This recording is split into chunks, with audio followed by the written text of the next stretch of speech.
Hello everybody, my name is Jason Barber and I am a physics professor here at Arundel Community College. I'm going to show you a demonstration today with my bed of nails, which I have brought with me. This is a demonstration that I use in my classes and I thought you might find it interesting. So here we go, we've got the bed of nails. There are approximately 2,000 nails, and just to show that these are real nails, I have a balloon here and I'll push it there. See, it popped.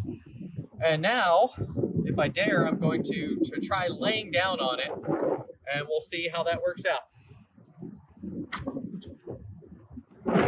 Here it goes.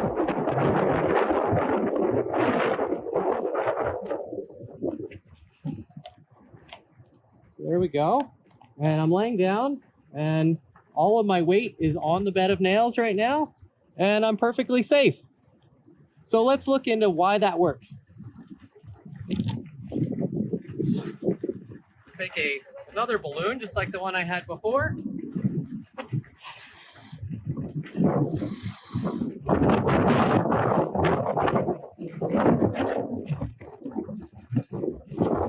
So before, when I pushed the balloon down, I pushed it right on the corner and it just hit one nail and it popped it. So this demonstration is all about pressure, and pressure is force divided by area.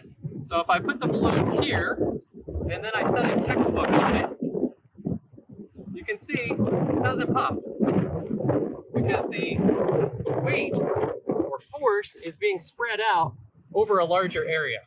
The balloon is touching, I don't know, probably about 100 nails. And so each nail is exerting a lot less force, so the pressure is less.